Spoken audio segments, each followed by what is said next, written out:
Hi, it's Steve. Today we'd like to show you how to change the thermal fuse on the heater housing of your dryer. It's a really easy repair. Let me show you how we do it. Now to change this part, the first thing we'll need to do is to disconnect power to the dryer. So you either pull it far enough forward that you can unplug it, or locate the electrical panel, turn off the appropriate breakers, or remove the appropriate fuses, and then we can start the repair. Now to access this component, we need to remove the front panel. So the first step is actually to take the door off. Simply open it up.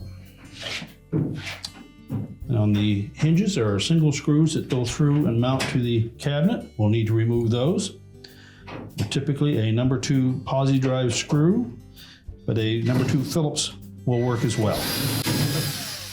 Just lift up on the door, and then pull the hinges away from the openings. We'll set that aside.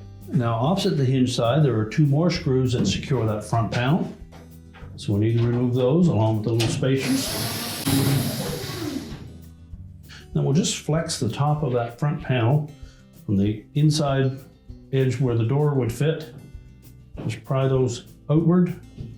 And that will allow the panel to disengage from these spring clips on either side. Tilt the panel down, lift it off of the clips on the bottom, and then we can set that aside.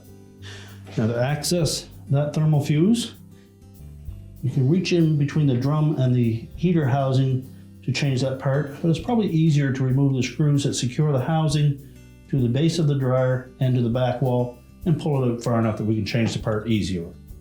So we'll begin by taking the screw out at the front that goes into the base with your 1/4-inch hexhead screws.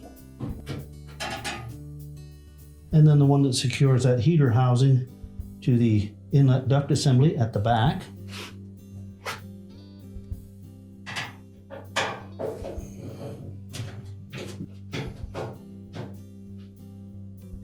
Next, we'll just lift up on the front of that heater housing and then pull it out of the outlet duct at the back. We'll just remove this wire going to the heater on the left side.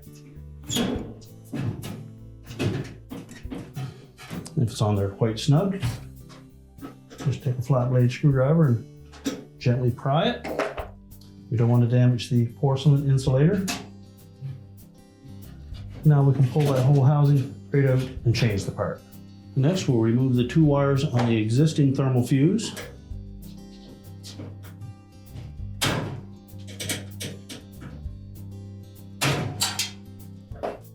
Remove the 2 screws that secure it to the housing.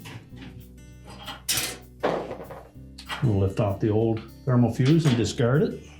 And we just position the new one in place. Reinstall the retaining screws. Reconnect the wires.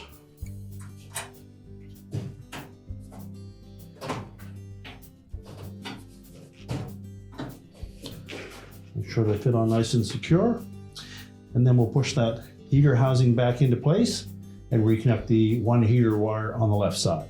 Now with the heater housing pushed towards the back of the dryer, our next step will be to reconnect that wire to the heater terminal.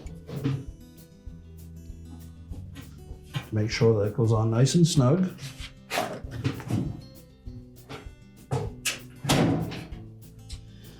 And next we're going to fit the back end of that heater housing into the opening in the inlet duct assembly and rotate it enough so that the tab lines up with the screw hole.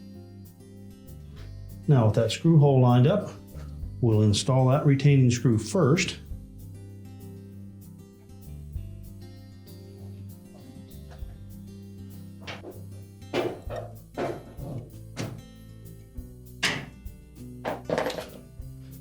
We'll just make sure that that tab lines up with the screw hole in the base, and then we can install that retaining screw.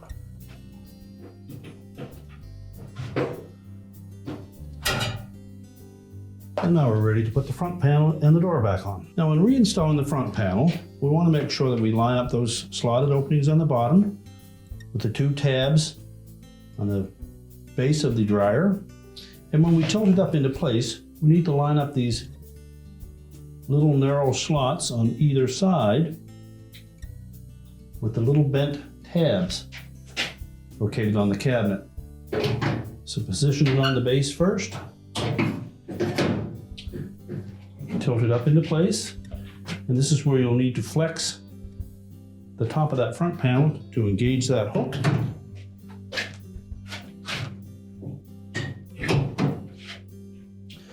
Now, if on the hinge side that you find you don't have the full slot available for the hinges, we can just leave that one loose for now. We'll attach these screws and spacers on the opposite side.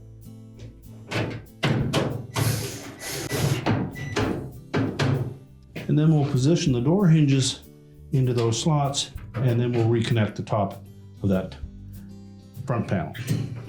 So just make sure the arrowhead fasteners on both hinges are fully inserted into those slotted openings.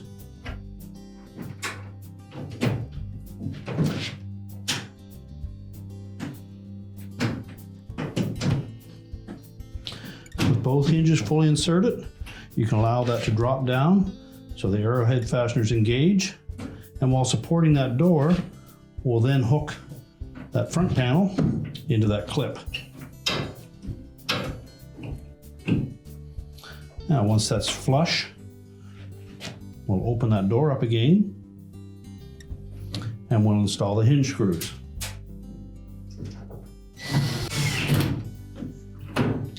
We can close the dryer door up. We're now ready to push the dryer back into place, reconnect the power, and your repair is complete.